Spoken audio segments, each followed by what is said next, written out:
to show off one of the new builds I got done last night.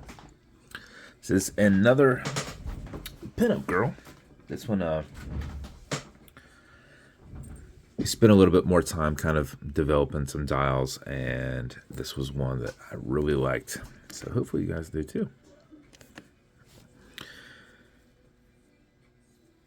I did a little bit different style with this one. I did a fully polished case, a 110 case, small coin bezel, and then a silver with black accent minute. I guess I should have said silver with black accent minute insert. Touch of red on there. I wanted to do that since we've got the nice plane in the background with a little bit of red. So did a red seconds hand.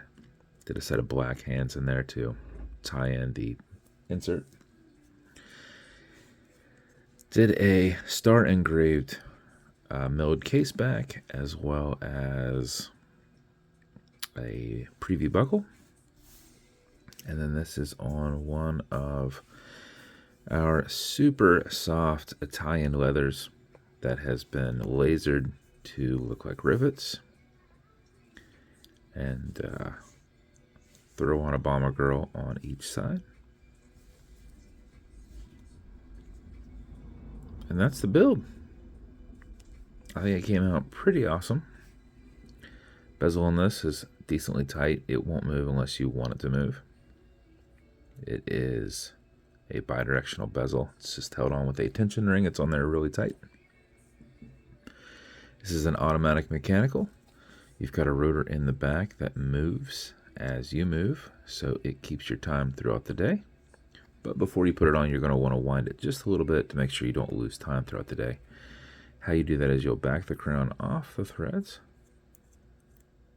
until you hear it and feel it clicking, and you'll feel there's a little bit of play there. You know you're off the off the crown tubes.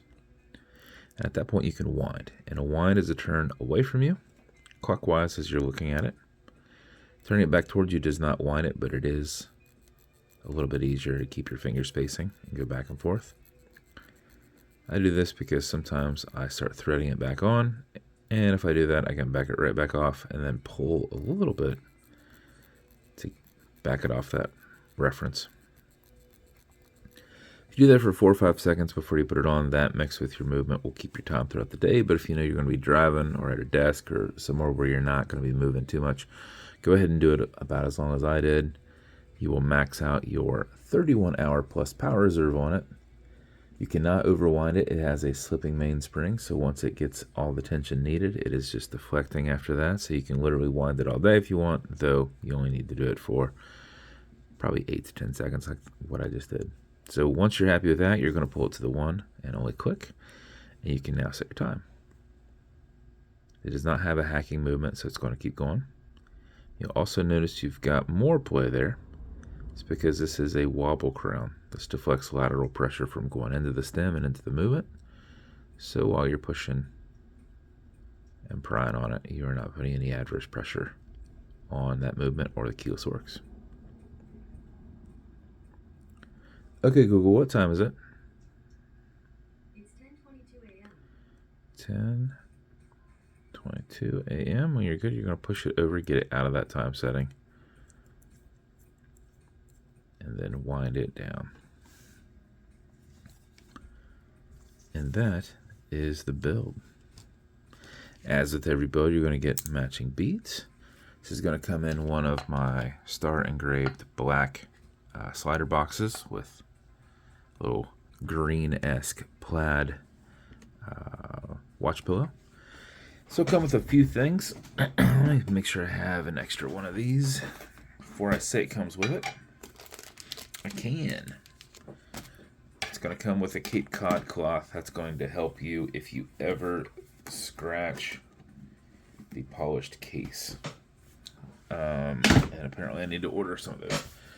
So with Cape Cod, if you scratch this case, open this up, cut off a tiny little square of the pink cloth, I guess is what you'd call it. Cut off a tiny square, just not big at all. You know, maybe a 1/2 inch by a 1/2 inch, you know, something really small. And then put this back into a baggie or something to make sure you keep this, keep moisture in there, right? And then all you're going to do is rub back and forth on that scratch. You're just going to sit there, and it might feel awkward, but go back and forth. After like 15 seconds, you're going to look at it and be like, oh, did I get it? And no, you didn't. I have found that it's pushing 2 minutes of me just sitting there doing that.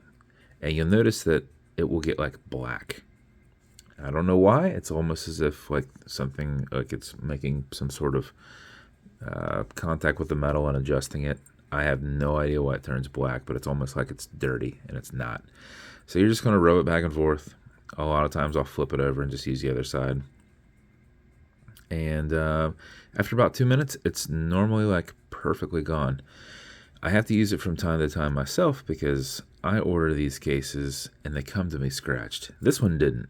I went through like 5, and 3 of them were, and 2 of them weren't, and this is one of them. Since these are polished, and I normally don't do polished, I send those away to be bead blasted or Cerakoted in some form or fashion.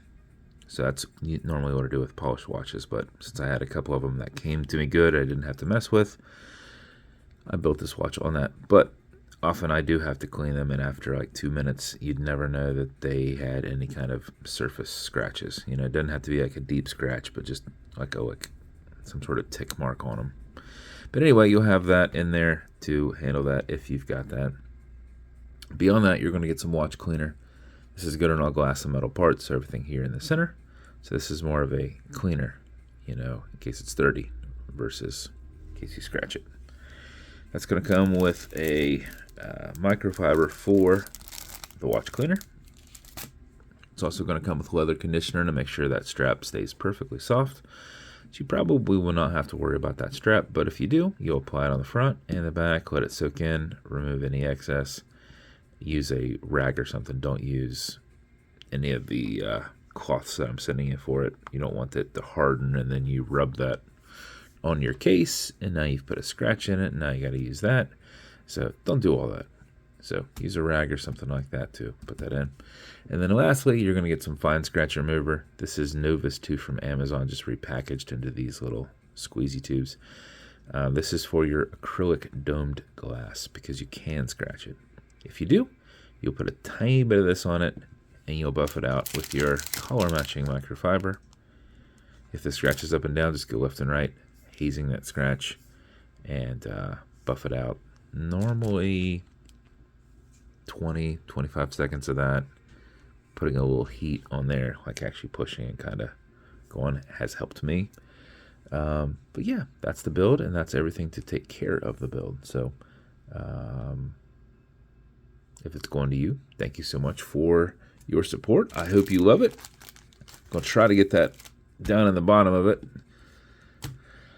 to remember that it goes with it. So we'll see if that fits down in there. But if it's, like I said, it's going to you, thank you so much for your support. I hope you love the watch. I think it came out freaking awesome.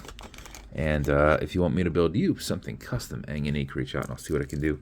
And if you want to continue to see videos like this, like and subscribe as I put them up all the time. Thanks, guys.